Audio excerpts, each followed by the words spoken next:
Assalamu alaikum, dear students. I am Naveed Ahmed. I am here to teach you biology for grade 12. We were discussing chapter number 24, and today's topic of discussion is modern senses. जी हाँ, हम इसे new Darwinism के नाम से भी जानते हैं. हम इसे मॉडर्न सेंसेस के नाम से भी मेंशन करते हैं. अगर ये शॉर्ट क्वेश्चन आता है मॉडर्न सेंसेस या न्यू डार्विनिज्म तो उसका आंसर सेम होगा. अब देखिए मॉडर्न सेंसेस हम क्यों कहते हैं ऐसे, क्योंकि आजकल के मॉडर्न दौर के अंदर यहाँ पे पॉपुलेशन जेनेटिक्स को हम डिस्कस कर रहे हैं. पॉपुलेशन जेनेटिक्स ये 1930 में बनी. उसके बाद फिर एक नया जो मेंडल के पॉइंट ऑफ व्यू थे इनको मिक्सअप किया गया और एक नया पॉइंट निकाला गया 1940 के अंदर, जिसको हम मॉडर्न सेंसेस के नाम से मेंशन करते हैं. यू नो दैट स्टूडेंट्स कि इसमें एक डार्विन का पॉइंट है नेचुरल सिलेक्शन एंड अडेप्टेशन, और एक मेंडल का पॉइंट है जो कि वेरिएशंस कॉज करता है, या आप ऐसे कह सकते हैं इसमें दो लॉज क्लासिकल जेनेटिक्स में आते हैं. उनके अकॉर्डिंगली जीन्स जो हैं या कुछ जो है जो पेरेंट से ऑफस्प्रिंग में ट्रांसमिट होता है और फिर ये इंडिपेंडेंट असॉर्टमेंट होती है, वेरिएशंस आती हैं. सो अगर हम उन वेरिएशंस की बात करें और इधर हम जो डार्विन के नेचुरल सिलेक्शन एंड अडेप्टेशन की बात करें तो ये दोनों सेम एक ही पॉइंट पे इकट्ठे होते हैं. किस तरह से हैं, कैसे हैं, इनको अंडरस्टैंड करने के लिए चलते हैं लाइट बोर्ड की तरफ. Students, we are going to study new Darwinisms. अब देखिए न्यू डार्विनिज्म, अब एक तो हमने पढ़ा अभी डार्विनिज्म को डिस्कस किया था. अब न्यू डार्विनिज्म एक नेक्स्ट नई जनरेशन में आप ऐसे कह सकते हैं कि हम डार्विनिज्म के पॉइंट ऑफ व्यू को डिस्कस करते हैं. द मॉडर्न एवोल्यूशनरी सेंसेस भी हमसे कह सकते हैं. द मॉडर्न एवोल्यूशनरी सेंसेस भी कह सकते हैं. एवोल्यूशनरी सेंसेस भी कह सकते हैं. सिंपल मॉडर्न सेंसेस भी कहते हैं. मॉडर्न एवोल्यूशनरी सेंसेस भी कहा जा सकता है. तो ये जो पॉइंट है इसमें दो चीज़ों को इकट्ठा किया गया है. एक तो डार्विन का जो पॉइंट ऑफ व्यू था उसको, और मेंडल का जो पॉइंट ऑफ व्यू था उसको. लेकिन यहाँ पे हम पहले ये बताते हैं, ये हमें बात समझ आई है कि न्यू स्पीशीज जो है, new species that is product of evolution. ये किसकी प्रोडक्ट है? Product of origin of species कह सकते हैं, या प्रोडक्ट ऑफ एवोल्यूशन कह सकते हैं. कि एवोल्यूशन होगी तो एक नई स्पीशी बनेगी. और इसी पॉइंट को एक्सप्लेन किया गया है किसके अंदर? ओरिजिन ऑफ न्यू स्पीशी में. ओरिजिन ऑफ स्पीशी में इसको बताया गया है. हमने इसे डिटेल में डिस्कस किया है in the form of natural selection जो हमने स्टडी किया. बट यू नो दैट कि इन 1930s में बहुत ज़्यादा तरक्की हुई थी. 1930s में बहुत ज़्यादा तरक्की हुई थी पॉपुलेशन जेनेटिक्स की, और ये पॉपुलेशन जेनेटिक्स उस वक़्त डिस्कवर हुई थी. पॉपुलेशन जेनेटिक्स उस वक़्त डिस्कवर हुई 1930s में. बहुत ज़्यादा इसके अंदर प्रोग्रेस हुई.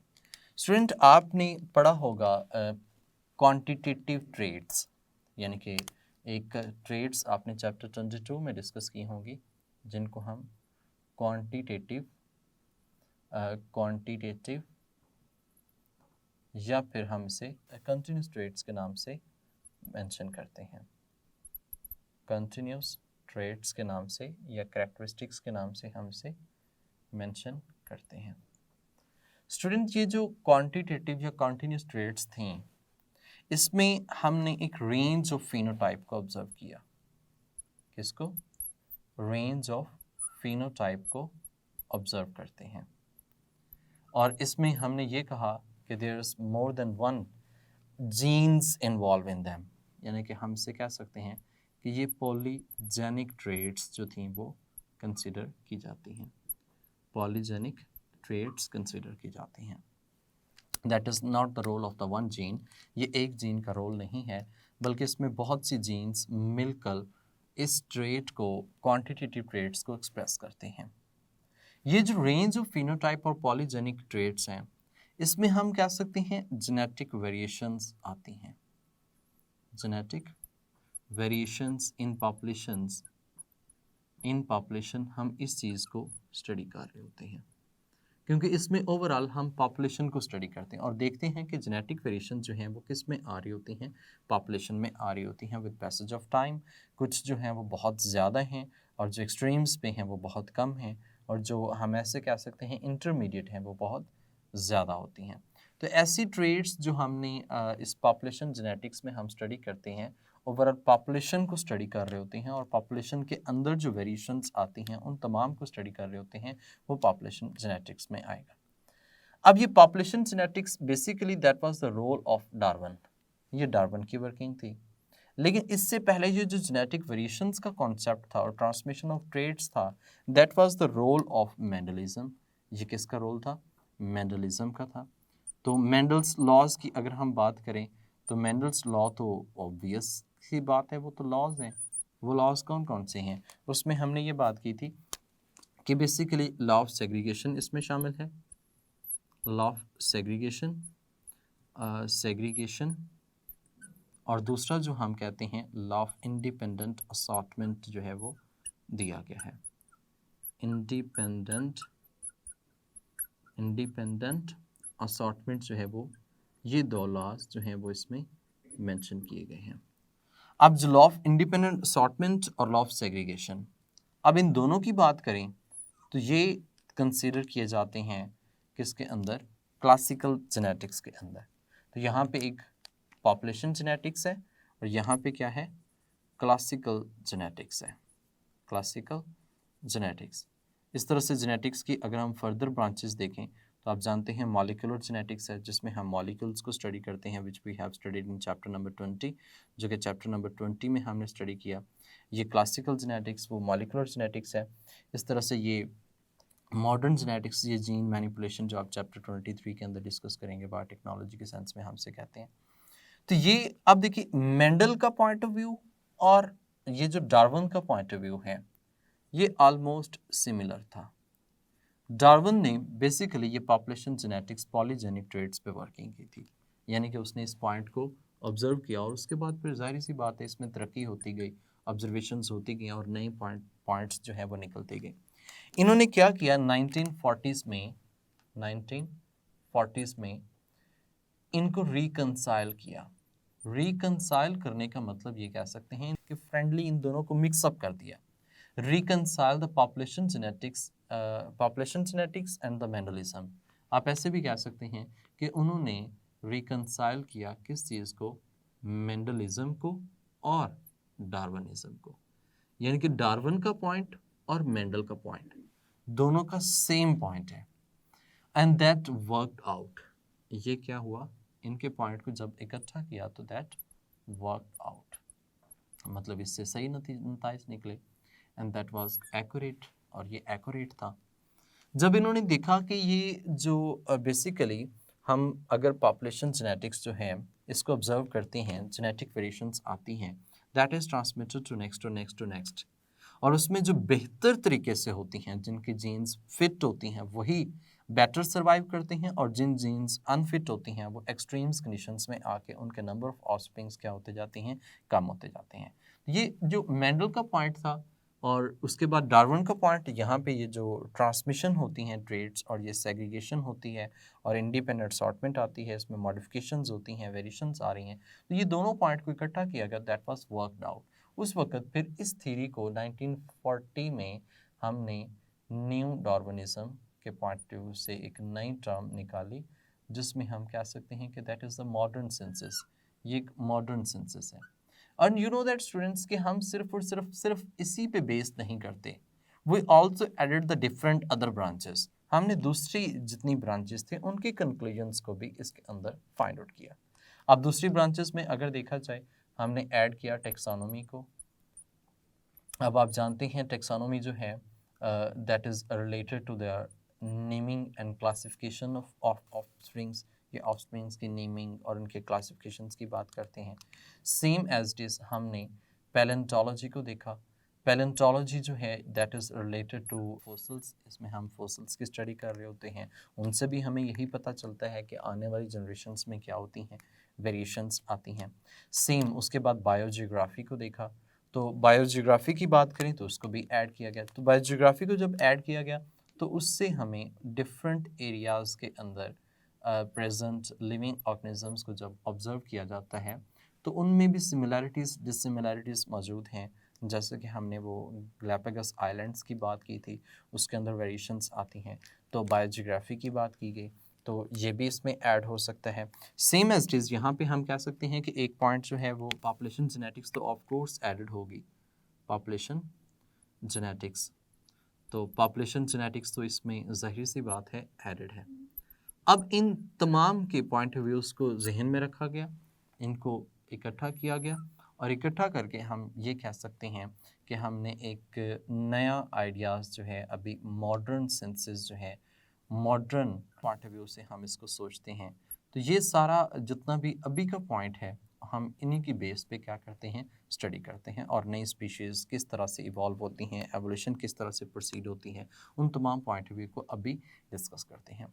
ओवरऑल अगर देखा जाए इनके पॉइंट ऑफ व्यू से तो एक बात हमें यहाँ पे भी पता चलती है कि एक ऑर्गेनिज्म है, उस ऑर्गेनिजम्स में वेरिएशंस आती हैं। उस ऑर्गेनिजम्स में क्या आती हैं, जनरेशन टू जनरेशन जब ये पास करता है तो इसमें वेरिएशंस आती हैं और ये वेरिएशंस बेसिकली इसके अंदर क्या हैं, अडेप्टेशंस हैं। और ये अडेप्टेशंस आहिस्ता आहिस्ता वेरिएशंस क्या होती जाती हैं, एक्यूमुलेट होती जाती हैं और इतनी ज़्यादा एक्यूमुलेट हो जाती हैं कि ये जो ऑर्गेनिज़म है इससे हम कह सकते हैं एक न्यू ऑर्गेनिज़म जो है वो एक बन जाता है आफ्टर सेवरल जनरेशन्स और सेवरल टाइम पीरियड के बाद। तो इस तरह से हम कहें कि ये एक स्पीशी है, तो इस स्पीशी से आगे हम कहते हैं कि यहाँ पे ये एक न्यू स्पीशी जो है वो बन जाती है और ये बात यहाँ पे बेसिकली कंफर्म होगी कि ये न्यू स्पीशीज़ जो है वो लाजमी एग्जिस्ट करती है। तो मॉडर्न सेंसस की बात करें, ये वेरिएशंस अडेप्टेशंस वो हम इन ब्रांचेस के अंदर भी हम इनको कैलकुलेट करें तो ऐसा ही हो रहा होता है। जी स्टूडेंट्स, आप ये बात समझ चुके हैं कि मॉडर्न सेंसस किस तरह से है। यहाँ पे कुछ डेट्स जो हैं वो आदि हैं जो मोस्ट इम्पॉर्टेंट एमसीक्यूज कंसीडर किए जा सकते हैं। ओवरऑल चार्ल्स डार्विन से लेकर न्यू डार्विनिज्म तक कुछ डेट्स आई हैं जिनको हम यहाँ पे इकट्ठा कर लेते हैं in the form of MCQs. देखिए स्टूडेंट्स, ऑप्शंस में है आपके पास अल्फ़ा में 1809, बीटा में है 1836, चार्ली में है 1844 और डेल्टा में है 1858। पूछा ये जाए कि in which year Darwin born, कौन से साल में डार्विन पैदा हुआ, तो आंसर क्या होगा 1809 अल्फ़ा। सेम इसी पॉइंट पे क्वेश्चन का किया जाए जो कि लामार्किज्म से है। द थ्योरी ऑफ लामार्किज्म या inheritance of acquired characteristics proposed in which year, the year Darwin was born 1809। तो इसका भी करेक्ट ऑप्शन क्या होगा 1809। अगला क्वेश्चन हो कि in which year Darwin return to Great Britain from his expedition, तो 1836 इसका करेक्ट ऑप्शन आएगा क्योंकि 1836 में ये वापस रिटर्न हुआ। अगला क्वेश्चन ये हो सकता है कि in which years he wrote an essay, long essay on origin of species, तो उसका आंसर क्या होगा 1844। इसके अलावा अगर हम न्यू डार्विनिज्म की बात करें तो इसमें भी दो डेट मेंशन की गई हैं, 1930 और 1940। इनसे भी क्वेश्चन आ सकता है कि in which year population genetics arise या birth of population genetics, that is 1930। अगर ये पूछा जाए कि in which year the modern synthesis और new Darwinism is going to be arose और it is going to be reconciled, that is in 1940s, तो ये 1940s की बात है। तो 1930 और 1940s एक ही कंसिडर में 1930 में पॉपुलेशन जेनेटिक्स बनती है और 1940 में आकर हम न्यू डार्विनिज्म का कॉन्सेप्ट जो है वो डिलीवर करते हैं। स्टूडेंट, एक लास्ट एमसीक्यू बहुत ही इंपॉर्टेंट है इसमें। आप जानते हैं कि हमने न्यू डार्विनिज्म के अंदर 4 ब्रांचेस को डिस्कस किया है, जिसमें पैलेंटोलॉजी है, इस तरह से बायोजियोग्राफी है, टेक्सोनॉमी है और पॉपुलेशन जेनेटिक्स है। अब इन चारों में से एक को डिफरेंट दे देता है, यानी कि यहाँ पे ऑप्शंस हैं अल्फ़ा, बीटा, चार्ली, डेल्टा। और अल्फ़ा में है आपके पास पैलेंटोलॉजी, बीटा में है टेक्सोनॉमी, चार्ली में है बायोजियोग्राफी और डेल्टा में है जनाब आला सेल बायोलॉजी। अब क्वेश्चन पूछा जाए कि in which one of the following branch of biology is considered or ideas are given in new Darwinism except, तो वो 3 जो हैं पहले वाले वो उसमें तो आइडियाज़ आते हैं, लेकिन जो लास्ट है सेल बायोलॉजी इसमें से हम आइडियाज़ नहीं ले रहे होते, तो इसमें आंसर क्या होगा? डेल्टा। ज़रूरी नहीं है कि ये सेल बायोलॉजी हो, इसके अलावा कोई भी पॉइंट हो सकता है। तो neo Darwinism is very very very important short question, sometime it can be as long question. तो एमसीक्यूज तो हम इसमें से डिस्कस कर चुके हैं। तो नेक्स्ट हम डिस्कस करेंगे एविडेंसेस ऑफ एवोल्यूशन कि ये किस तरह से हैं। उन तमाम को डिस्कस करने के लिए मुझे इजाज़त दें। अपना ख्याल रखिएगा। अल्लाह हाफ़िज़।